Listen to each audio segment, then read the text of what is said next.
सिरसा में किसानों ने कैंडल मार्च निकाला और नम आंखों से लखीमपुर खीरी में मारे गए किसानों को श्रद्धांजलि दी गई। किसानों ने हाथ में कैंडल मार्च लिए शांतिपूर्ण तरीके से मार्च निकाला और संकल्प लिया कि एक एक किसान की मौत का हिसाब लेंगे। इसके साथ ही उन्होंने एलनाबाद उपचुनाव में बीजेपी और समर्थित नेताओं का विरोध करने की भी चेतावनी दी है। किसानों के मुताबिक एलनाबाद विधानसभा क्षेत्र में बीजेपी नेताओं का डटकर विरोध किया जाएगा। हादसा होया, उन्हां दी कतलेआम होया, उन्हां दी शहीदी नूं समर्पित साडे युवा जिहड़े किसान ने उन्हां ने कैंडल मार्च कढिया क्योंकि ये उन्हां दी आत्मा दी शांति लई ते एक संदेश उस गूंगी बहरी सरकार नूं, उस क्रूर शासक नूं भी असीं शांत सी, शांत हां, शांत रवांगे। लखीमपुर में हुए बवाल की आंच हिमाचल की राजधानी शिमला तक पहुंच गई। किसानों की मौत पर यूथ कांग्रेस ने शिमला में महात्मा गांधी की प्रतिमा के सामने कैंडल मार्च निकाला। हमले में मारे गए किसानों को यहां पर श्रद्धांजलि दी गई।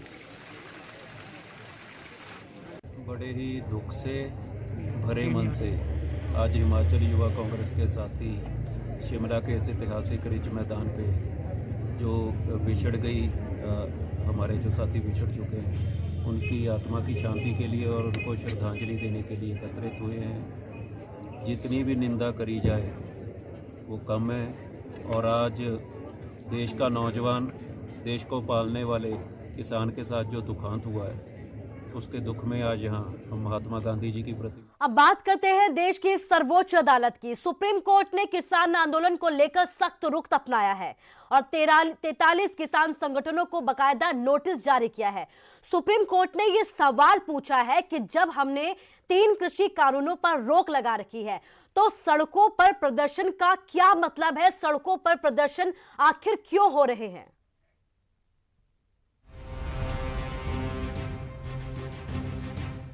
लखीमपुर खीरी में हुए खून खराबे के बाद सुप्रीम कोर्ट ने किसान आंदोलन को लेकर सख्त रुख अपनाया है। दिल्ली के ब्लॉक रास्ते खुलवाए जाने को लेकर लगाई गई जनहित याचिका पर कोर्ट ने कहा कि एक बार जब पार्टी कानून की वैधता को चुनौती देने के लिए अदालत का दरवाजा खटखटाती है तो उसके बाद विरोध का क्या सवाल है। एक बार जब आप अदालत में आ गए तो आपने अपने विकल्प का प्रयोग किया। हमें कानूनी सवाल तय करना है कि जब आपने अदालतों का दरवाजा खटखटाया है तो आप उसी मुद्दे पर विरोध कैसे कर सकते हैं।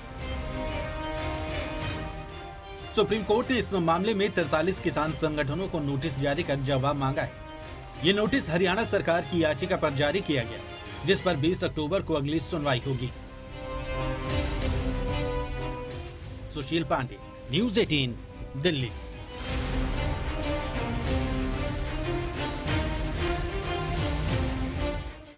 तो वहीं पंजाब के डिप्टी सीएम सुखजिंदर रंधावा को उनके समर्थकों के साथ यूपी पुलिस ने हिरासत में लिया। आपको बता दें कि रंधावा लखीमपुर खीरी में हुई हिंसा में पीड़ित किसानों के परिवार से मिलने जा रहे थे। दरअसल पंजाब के उप मुख्यमंत्री सुखजिंदर सिंह रंधावा की गाड़ियों का काफिला यमुनानगर से सहारनपुर में पहुंचा ही था। जैसे ही वो यूपी की सीमा में एंटर हुए तो पुलिस ने उनको बॉर्डर पर ही रोक लिया। पुलिस ने उनको जाने से पहले ही रोका था, लेकिन वो फिर भी नहीं माने। इसके बाद पुलिस ने उनको हिरासत में ले लिया। रंधावा के साथ कांग्रेस नेता कुलजीत सिंह नागरा और पार्टी के अन्य नेता भी मौजूद थे। हालांकि रात में ही सभी को यहां छोड़ दिया गया। रंधावा साहब पुलिस स्टेशन के गेट पे बिठाया गया, दूजी पुलिस के वालों के गृह मंत्री को अरेस्ट कर लिया गया। इस स्टेट में आप कुछ भी करवा सकते हैं, ये गोली भी मार सकते हैं और किसी को झूठे केस में भी डाल सकते हैं। इसका मतलब कि हिंदुस्तान की डेमोक्रेसी का गला दबा दिया गया है, जुबान बंद कर दी गई है। मोदी को मैं बताना चाहता हूं कि मोदी साहब कहते हैं कि देश को खतरा है पाकिस्तान से, देश को खतरा है चाइना से। अगर किसी को खतरा है देश को तो अब बीजेपी और मोदी को खतरा है। और एलनाबाद उपचुनाव में बीजेपी प्रत्याशी को लेकर मंथन का दौर लगातार जारी है। हालांकि एक नाम जो सामने आया है उससे हरियाणा की सियासत में हलचल मच गई है और वो है गोविंद कांडा का नाम। सूत्रों के मुताबिक उपचुनाव में बीजेपी गोविंद कांडा पर दांव खेल सकती है।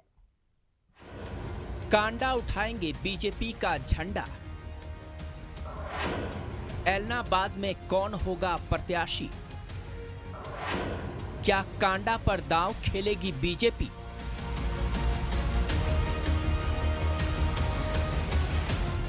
हरियाणा की सियासत में कांडा का नाम लेते ही सिर्फ एक चेहरा सामने नजर आता है और वो है गोपाल कांडा। लेकिन यहाँ बात हो रही है गोविंद कांडा की, जो ऐलनाबाद उपचुनाव में बीजेपी की टिकट की दौड़ में आगे चल रहे हैं। बीजेपी चुनाव समिति की बैठक से ऐन पहले पार्टी में शामिल होकर गोपाल कांडा के छोटे भाई ने ऐलनाबाद में चुनावी सरगर्मी बढ़ा दी है।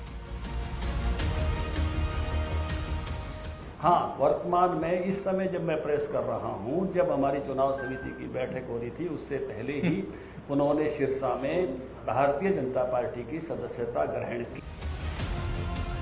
तो क्या बीजेपी उपचुनाव में कांडा पर दांव खेलेगी? हरियाणा बीजेपी अध्यक्ष ओपी धनखड़ ने सब कुछ साफ तो नहीं किया, लेकिन इशारे इशारे में बता दिया कि गोविंद कांडा ही बीजेपी की पहली पसंद है। वहीं कांडा के बीजेपी में शामिल होने के पीछे रामविलास शर्मा बीजेपी की टीआरपी को वजह बता रहे हैं। गोविंद कांडा का अचानक पार्टी में आ जाना और 17 नामों में शामिल होना इसकी किस ओर इशारा कर रहा है? ये चुनाव का जो समय होता है ना जी, उसमें लोग वातावरण को सूंघते हैं, टीआरपी देखते हैं। भारतीय जनता पार्टी जीतेगी, अब कांग्रेस बिखर रही है और बीजेपी का ये समय है।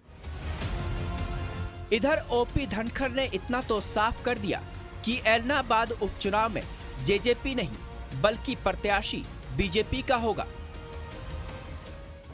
चुनाव गठबंधन लड़ेगा और भारतीय जनता पार्टी की चुनाव समिति ने विचार किया है तो भारतीय जनता पार्टी का उम्मीदवार होगा, लेकिन चुनाव दोनों पार्टियां मिलकर लड़ेंगी।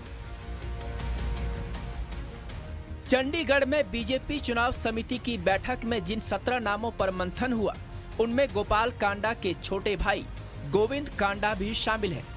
फिलहाल फाइनल मुहर का इंतजार है कि कौन होगा वो दावेदार जो इनेलो के गढ़ में बीजेपी का कमल खिलाने की ताकत रखता है। मनोज कुमार, न्यूज़ 18, चंडीगढ़। और खबर कैथल से है। कैथल में डबल मर्डर केस में मुख्य आरोपी की गिरफ्तारी हो गई है। 24 सितंबर को मॉडल टाउन में गिरफ्तारी हुई थी, दंपत्ति की हत्या हुई थी, जिसके बाद ये गिरफ्तारी हुई है। टोहाना के गांव ठारवी के पास ये गिरफ्तारी की गई है। आरोपी पर 1 लाख रुपए का इनाम रखा गया था। पहले भी आरोपी ने अपने ससुर का मर्डर किया था। बड़ी बात यह है कि पुलिस को कामयाबी मिली है। डबल मर्डर केस में जो मुख्य आरोपी था उसे गिरफ्तार कर लिया गया है। 24 सितंबर को मॉडल टाउन में हत्या हुई थी, जिसके बाद गिरफ्तारी कर दी गई है। ठारवी के पास इसकी गिरफ्तारी हुई है। आरोपी पर 1 लाख रुपए का इनाम रखा गया था। इससे पहले भी आरोपी ने अपने ससुर का मर्डर किया था। तो कैथल पुलिस को ये कामयाबी मिली है। कैथल में डबल मर्डर केस में जो मुख्य आरोपी बताया जा रहा था उसे पुलिस ने गिरफ्तार कर लिया है। लगातार रेड कर रही थी, आपको पहले भी बताया था, वो बार बार अपनी लोकेशन बदल रहा था, तो पुलिस मोबाइल के जरिए भी सर्च कर रही थी। हमने जो उसके वांटेड के जो पोस्टर्स थे वो सारे सरपंचेस के ग्रुप्स में वो हमने डीपीआरओ के माध्यम से, पुलिस के माध्यम से वो हमने सब जगह फैला रखे थे। हमारी लोकल इंटेलिजेंस थी वो भी वहाँ पर काम कर रही थी, वो भी इनपुट दे रही थी। तो उसी प्रकार से हमें वर्क करते हुए एक टिप ऑफ मिला कि एक अनजान व्यक्ति इस गाँव में शायद। और इसके साथ ही खबर चंबा से है। चंबा में रेत माफिया पर प्रशासन की सख्ती से हड़कंप मचा है। दरअसल रावी, स्यूल और साल नदी पर लोग अवैध रूप से रेत निकालने का काम करते थे, लेकिन अब प्रशासन ने इस पर नकेल कस दी है। हालांकि प्रशासन के इस कदम से स्थानीय युवाओं के सामने अब रोजगार का संकट खड़ा हो गया है।